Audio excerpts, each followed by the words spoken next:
President Trump's shakeup at the Federal Reserve is happening. His pick, Stephen Myron, passing an important Senate hurdle today. He was voted out of committee along party lines. Now that heads to a Senate-wide vote to confirm him as a Federal Reserve governor. Does he last through his replacement's term in January, or does he stick around longer? Lisa Cook, though, is staying in her seat for now, even though President Trump fired her. A judge temporarily blocking the White House from canning her over mortgage fraud allegations. But this is all happening as massive jobs revisions are making it crystal clear President Trump was right about two things. Joe Biden's economy, Kamala Harris's economy, was even worse than we thought, and the labor market data is not reliable. Trump's team says it's time for a sizable interest rate cut. If the Fed says they're data dependent and the data has been atrocious, then it seems like there's probably some makeup cuts in order here, or the size of this month's cut needs to be recalibrated. And sure, it can be fixed. Anything can be fixed. You just have to first, we had to establish that it was broken, which President Trump did. Now we have to go about fixing it. I mentioned the yield on the 10-year, Charles, last segment. It's lower than the overnight lending rate. That's how bad Jay Powell is at his job. But talk about whatever you would like, because I would love to be at the meeting. Can they broadcast it to see Lisa Cook? They should. They really should. I mean, why not? Because this is the people's business. And I think this is what we really need to talk about. The Federal Reserve, you know, the other day I had the headlines when it was passed. Wilson passes the Federal Reserve, and the headline was it ushers in a new era for business. So that's great, but it was always focused on business, big business, Wall Street, wealthy folks, billionaires, or at that time maybe millionaires, right? It was always focused on that group and to keep them, you know, protected. But the problem is that their policies affect everyone. And at some point, certainly they've taken on too many roles, going back to the late 70s with the fiasco of giving them the job of full employment, the only central bank in the world that's got that. Right. That's on Congress for giving that away. More recently, when Biden was in office and Elizabeth Warren, she gave them even more power and more things to overlook. You've got this one giant entity that's truly not accountable. You know, they do this show and dance every 6 months on Congress where they get asked a whole bunch of questions, you know, really dumb questions. You know, what about the food stamp program in my district? You know, I used to love when Greenspan would be there. He'd be like, Madam, let us get back. he's like, I don't know what the hell you're talking about, but we'll get back to you on it. Right? So they don't know, right? It's almost as bad as when they tried to interview some of the Silicon Valley folks a few years back. But the bottom line is the people of America need to have the Federal Reserve, you know, broken up and put back together with Main Street at the heart of their goal, because what they do impacts everyday folks. Everyone watching this show is impacted by the Federal Reserve. It's unfortunate that they're not accountable to everyone watching this show. Who wants it? Go. Okay. June 15th, 2021. Guess who nominated the district court judge, Gia Cobb, to be a judge, U.S. District Court for the District of Columbia? Joe Biden. What is the judge saying? The public interest in Federal Reserve independence weighs in favor of Cook's reinstatement. This judge is essentially saying Cook has to stay at the Fed to save the Fed, as if there's something happening at the Fed that is like apocalyptic, and that if the other governors are making decisions, they're not capable of doing that without her being able to weigh in. She clearly has a stance that she's taking. You know how she's going to vote on this. They also then go to say that it was illegal for Trump to fire her because it lacked cause. Cause is commonly understood to be some kind of wrongdoing. So they're saying a conviction would be cause.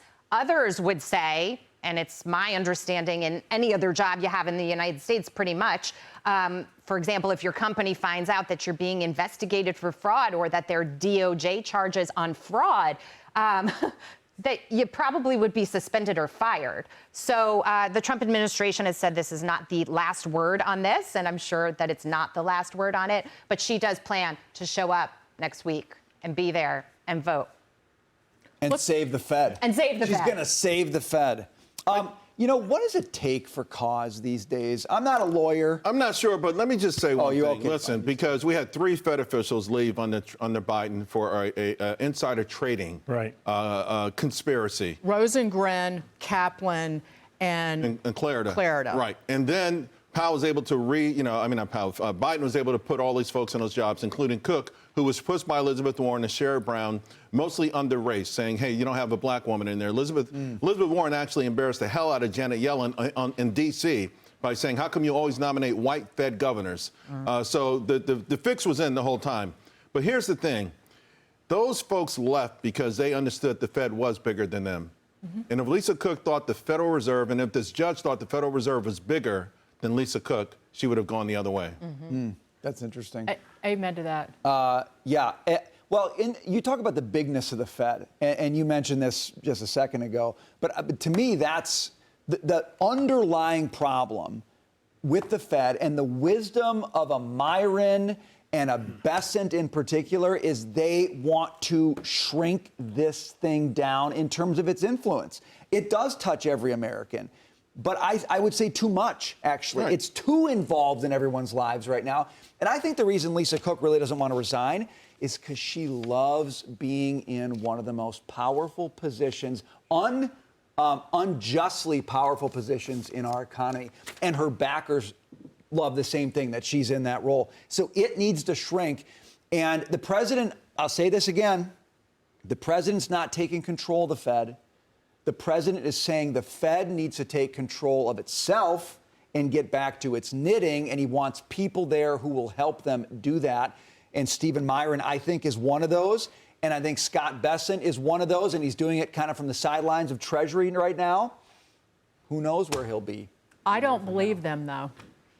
I don't believe that if there is a financial crisis, or even if, let's say, crypto blows up, which would mean, I would say, asset prices across the board are imploding for whatever reason, whatever triggers it.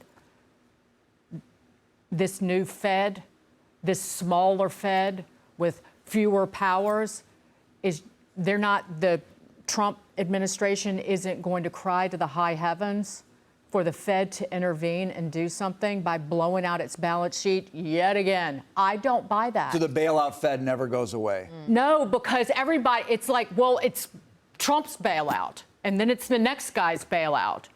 And then once it happens, again, that is the definition of moral hazard. Right. That's why it is so toxic and dangerous. But are you because saying the bailouts never end. They just get bigger, and they come more frequently and closer together. That's exactly what we've seen since the 90s. Right. But are you saying if that were to happen in crypto and everything started floating, that the Fed would not come to the rescue? Well, they're saying the Fed, Bessent is saying this is a new Fed. We're going to rein in the powers. The Fed has gotten far afield from what it's supposed to be doing ever since the financial crisis of 2008.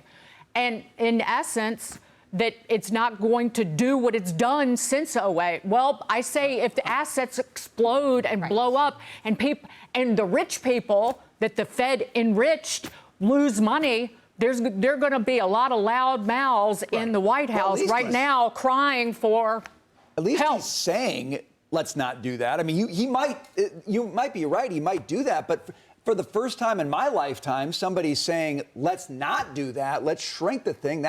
I think that's a start. We should give him a chance to at least try it. I don't know. What do you think, Kenny? Right. Well, I don't think the Fed would come to the rescue just because the stock market was under pressure. The Fed would come to the rescue if an event like that created, a massive economic slowdown, a spike in job losses, because that's really where their control is. I don't think their control is just, okay, well, prices are down 10%. We need to jump in there and support them. I would agree that they shouldn't do that. But I do agree that if it starts imploding, that they will, like they always do, kind of flood the system with liquidity like they did in '87, like they did during COVID, like they did during 2007 and 2008.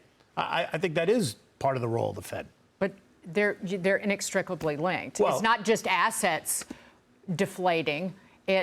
They'll find a cause, some reason that there's That's why I massive think we should Fed take intervention full needed. employment back away. That's the first step I would do if I could recreate this Fed. Thank you. Even Get rid of the dual mandate. Powell has been saying they're at odds with each other. Well- Right? On one hand, we should be lower, but on the other hand, we should be higher. But I wanted to take that away. I wanted to raise this with you because Myron, in his testimony, added a third prong of longer-term interest rates to in essence, to the Fed's mandate, and I don't know how that plays out. But That's more power, but not that's less. pre-existing. I mean, that's been part of it. He didn't invent But it. not explicitly, not said in They that don't- way. They don't talk about it very much, but it's part of the Fed's mandate, actually. Well, their ability to Kind of, create... sort of, but the dual mandate is Yeah. employment and stable prices. Their ability to create programs out of thin air, I think, is what's really crazy, right? Because they have this toolbox, their magic toolbox that it doesn't exist until they say, presto, it exists. Right. And Right. I lost track of all the acronyms. Remember all the acronyms, the P4 or 50, just all these acronyms, and give them $500 billion, give them $700 billion, let's get this cash out. I don't know that you can, how do you truly take that away? But it needs to be studied.